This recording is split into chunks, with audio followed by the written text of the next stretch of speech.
এর থেকে এসে বাংলাদেশকে একটি জায়গায় বিভক্তির জায়গায় নেন। সেই বিভক্তির জায়গা হলো বাংলাদেশপন্থী দেশপ্রেমিক গণতান্ত্রিক একটি শক্তি, আর একদিকে ফ্যাসিস্ট খুনি লুটেরা ধর্ষকদের একটি শক্তি। আজ আমাদের সময় এসেছে আমরা কোন পক্ষ অবলম্বন করব।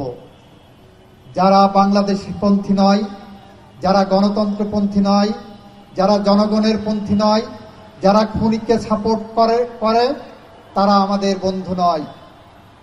বিতর্কের জায়গাটা ওইখানেই, বিভক্তির জায়গাটা ওইখানেই। আমরা এও বলছি আপনারা বিতর্ক করেন, প্রতিপক্ষ হন, রাজনৈতিক মতাদর্শ আপনার যাই থাক না কেন, আপনারা খুনিকে খুনি ডাকেন, আপনারা লুটেরাদের লুটেরা ডাকেন, আপনারা ধর্ষককে ধর্ষক ডাকেন। আজকে বিশ্ববিদ্যালয় শিক্ষকদের কাছে আমাদের প্রত্যাশা থাকে আপনার দলীয় লেজুর ভিত্তির ঊর্ধ্বে থেকে বুদ্ধিজীবী হিসাবে জাতির ক্রান্তিকালে বুদ্ধিভিত্তিক চর্চা করেন। আপনারা সেটা করেন না। আপনার সাংস্কৃতিক জোট যারা করেন, একটু আগে মেহেদী সাহেব বলেছেন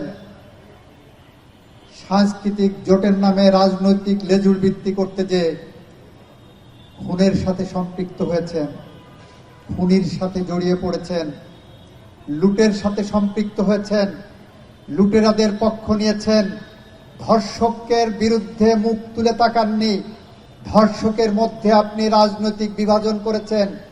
আওয়ামী লীগের ধর্ষক হলে আপনারা কেউ কথা বলতে রাস্তায় নামেননি।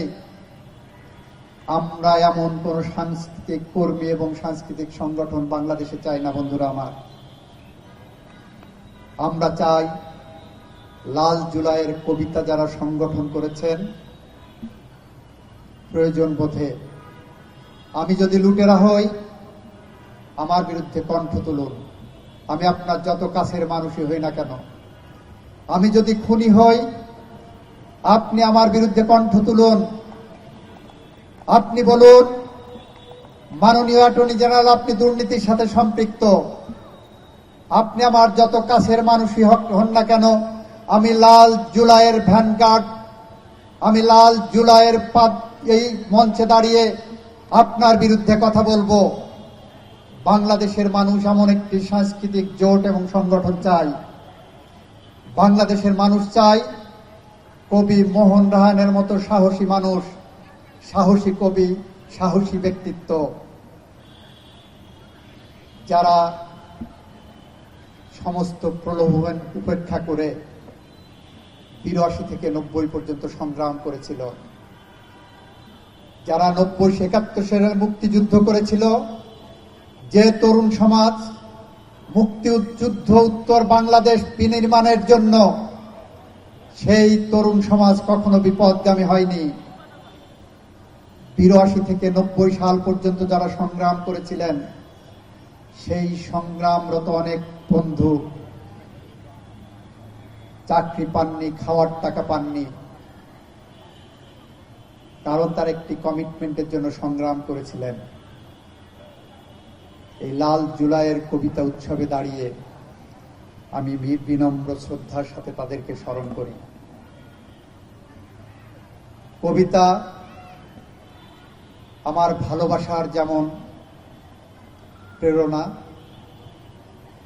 কবিতা আমার সংগ্রামের যেমন প্রেরণা, কবিতা তেমনি আমার দেশ গড়ার প্রেরণা। কবি হেলাল হাফিজকে বাদ দিয়ে বাংলাদেশের মুক্তিযুদ্ধের যে প্রেরণা,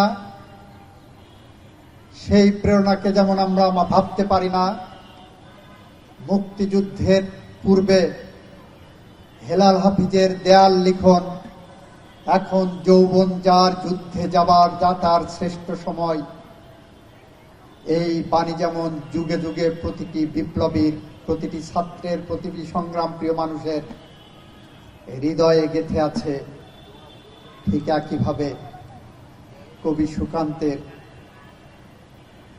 আগামী শিশুর পাঠযোগ্য করে গড়ে তুলে যাব, এই আমার অঙ্গীকার। এটাও কবিতার অঙ্গীকার, এটাও বাংলাদেশ গড়ার বাংলাদেশ বিনির্মাণের একটি অঙ্গীকার। বন্ধুরা, যদি আমরা সেটা না পারি, যদি আমরা সেখানে ব্যর্থ হই, তাহলে হয়তো আবারও আমরা কবি হেলাল হাফিজের ভাষায় বলবো, উত্তর পুরুষের ভীরুকা পুরুষের উপমা হয়ে থাকব। আমরা সেই ভীরুকা পুরুষের উপমা হব কি হব না, সেইটা ভাবনার সময় এসেছে। আসুন এই লাল জুলাইয়ের কবিতার প্ল্যাটফর্ম থেকে আমরা শপথবদ্ধ হই, আমরা এমন একটি বাংলাদেশ বিনির্মাণ করতে চাই, যে বাংলাদেশে গণতন্ত্র থাকবে, সাম্য থাকবে, ন্যায় বিচার থাকবে, মানবাধিকার থাকবে, বিচার বিভাগের স্বাধীনতা থাকবে, আইনের শাসন থাকবে, আর কোনো মায়ের বুক খালি হবে না, যে বাংলাদেশে বিচার বহির্ভূত হত্যাকাণ্ড বন্ধ হবে, যে বাংলাদেশে পুলিশ বাদী হয়ে গায়েবী মিথ্যা মামলা করবে না, যে বাংলাদেশের রাজপথে আমার দেশের সোনার ছেলেরা বুক উঁচু করে বলতে পারবে, এই সোনার বাংলাদেশ বিনির্মাণে আমার উত্তর পূর্বসূরীরা রক্ত দিয়েছিল। এই বাংলাদেশ বিনির্মাণে আমরা অতন্দ্র প্রহরীর মতো জেগে আছি। এই বাংলাদেশ বিনির্মাণে যে নবপ্রজন্ম আসবে, সেই প্রজন্মের কাছে আমি একটি স্বচ্ছ, স্বাধীন এবং একটি ন্যায় বিচার ভিত্তিক বাংলাদেশ হস্তান্তর করে যাব, এই প্রত্যাশা এবং প্রত্যয় ব্যক্ত করি। মেহেদী ভাই যে কথা বলেছেন, সাংস্কৃতিক অঙ্গনে খুনিদের পদচারণা আছে, লুটেরাদের পদচারণা আছে। আপনার কাছে অনেক তথ্য নেই মেহেদী ভাই। গতকাল এক সাংবাদিক বন্ধু এসে আমাকে বললেন, শেখ মুজিবুর রহমানের অসমাপ্ত আত্মজীবনী বইটা দেখেছেন। সাবেক একজন পুলিশের আইজিপির তত্ত্বাবধানে বইটি লেখার কাজে 100 জনকে সহযোগিতা নেওয়া হয়েছিল এবং সেই 100 জনকে 100টি ফ্ল্যাট উপহার দেওয়া হয়েছে শুধু একটি বই লেখার জন্য। এই লুটেরাদেরকে আমরা ধরতে চাই। আপনারা এই লুটেরাদের বিরুদ্ধে কথা বলেন। আমি সাংবাদিক বন্ধুদের কাছে তথ্য চেয়েছি। 100টি অ্যাপার্টমেন্ট একটা বই লেখার জন্য রাষ্ট্রীয় সম্পদ লুটপাট করে যদি হস্তান্তর করা হয়, আমরা তার বিরুদ্ধে যথাযথ ব্যবস্থা নিতে চাই। ইতিমধ্যেই জুলাই বিপ্লবে সংগঠিত হত্যাকাণ্ডের উপরে আমাদের আইসিটি ট্রাইব্যুনালে বিচার শুরু হয়েছে। ইতিমধ্যেই বিদেশে পাচার হওয়া লুটপাটের অর্থ ফেরত আনার জন্য বিভিন্ন দেশের বেগম পাড়ায় আমরা তৎপরতা শুরু করেছি। যত দ্রুত সম্ভব তাদেরকে আইনের আওতায় এনে বাংলাদেশের লুটেরাদের অর্থ ফেরত আনতে চাই। আমরা খুনিদের বিচার করার অঙ্গীকারবদ্ধ। আপনারা যারা হতাশার কথা বলেন, আপনারা যারা মনে করছেন গত 1 বছরে আমরা কিছু পাইনি, আপনাদের কিছু সফলতার গল্প বলতে চাই। গত 1 বছরে বাংলাদেশের একটি মানুষও গুমের শিকার হয়নি। গত 1 বছরে 16 বছরে 4,500-এর উপরে মানুষ বিনা বিচারে হত্যাকাণ্ডের শিকার হয়েছিলেন। 36 দিনে 1500-এর উপর মানুষ নির্বিচারে গুলিবিদ্ধ হয়ে হত্যাকাণ্ডের শিকার হয়েছেন। 30,000-এর মতো মানুষ গত 36 দিনে যেখানে পঙ্গুত্ব বরণ করেছেন। গত 16 বছরে 60 লক্ষের উপরে মানুষ পুলিশের দায়ের করা মিথ্যা গায়েবী মামলার আসামি হয়েছেন। আমরা গত 1 বছরের সফলতাই বলতে চাই, বাংলাদেশের পুলিশ গত 1 বছরে একটিও মিথ্যা গায়েবী মামলা দায়ের করেনি। বন্ধুরা আমার, গত এক বছরে খুব হাতে গোনা খুব 8-10টা ক্রসফায়ারের ঘটনা ঘটেছে, যেটা এই সরকার সর্বোচ্চ সতর্কতার সাথে বিশ্লেষণ করছেন। গত এক বছরে আপনারা যারা এখন উপস্থিত আছেন শান্তিতে ঘুমাতে পেরেছেন। গত এক বছরে আপনারা একবারও মনে হয়নি রাতের বেলায় মিথ্যা গায়েবী মামলায় আপনাকে তুলে নিয়ে যে কোথায় গুম করা হবে বা লাশ ফেলে দেওয়া হবে। গত এক বছরে আমরা বিচার বিভাগের সংস্কারের জন্য আমাদের বাংলাদেশের মাননীয় প্রধান বিচারপতি টেকনাফ থেকে তেঁতুলিয়া, রূপসা থেকে পাথুরিয়া পর্যন্ত একটি সংগ্রামের ভ্যানগার্ড হিসাবে দৌড়ে বেরিয়েছেন। গত এক বছরে আমরা অসংখ্য লেসপেন্সারদের বাংলাদেশ থেকে বিচারের মুখোমুখি করেছি।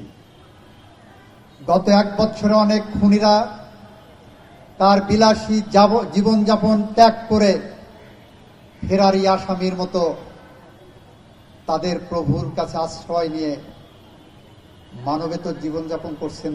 আমি বলবো, কারণ যে জীবনে আপনার সামনে মানুষ মানুষ মনে হতো না, যে জীবনে মানুষ হত্যা করা আপনার নেশায় পরিণত হয়ে গিয়েছিল, যে জীবনে লুটপাট ছিল আপনার স্বপ্নের অংশ, সেই জীবন ত্যাগ করে বাংলাদেশ ছেড়ে, দেশ ছেড়ে আপনি যখন অন্য দেশে যে ফেরারি আসামির মতো ঘুরে বেড়ান, সাহস থাকে না দেশে এসে বিচারের মুখোমুখি হয়ে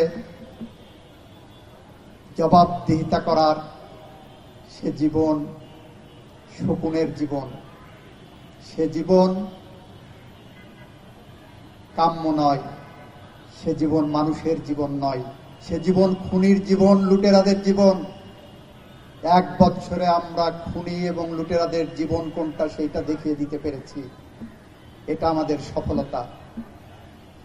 এই যে বিশ্ববিদ্যালয় দেখছেন, এই যে সাংস্কৃতিক অঙ্গনের লুটেরাদেরকে দেখছেন, এই যে তথাকথিত সাংস্কৃতিক নেতৃত্বদেরকে দেখছেন, এই এক জীবনে, সংক্ষেপ করব, সেই এক জীবনে আমরা তাদেরকে বিচারের মুখোমুখি করার প্রত্যয় নিয়ে অতন্দ্র প্রহরীর মতো জেগে আছি। সুতরাং আমরা লাল জুলাইয়ের কবিতার এই সংগঠকদের কাছে প্রত্যাশা করব, আগামী দিন আপনারা একটি সংগঠন গড়ে তুলুন, যে সংগঠন সত্যের জন্য সংগ্রাম করবে, গণতন্ত্রের জন্য সংগ্রাম করবে, মানুষের পাশে থাকবে, মানুষের সংগ্রামে অতন্দ্র প্রহরীর মতো রাজপথ পাহারা দেবে। সেরকম একটি সংগঠন গড়ে তুলবেন, এই প্রত্যাশা ব্যক্ত করে আমি আমার কথা শেষ করছি। আপনাদের পাশে আমাকে সব সময় পাবেন, যদি দালালি এবং লেজুল বৃত্তি না করেন। সবাইকে ধন্যবাদ। আসসালামু আলাইকুম।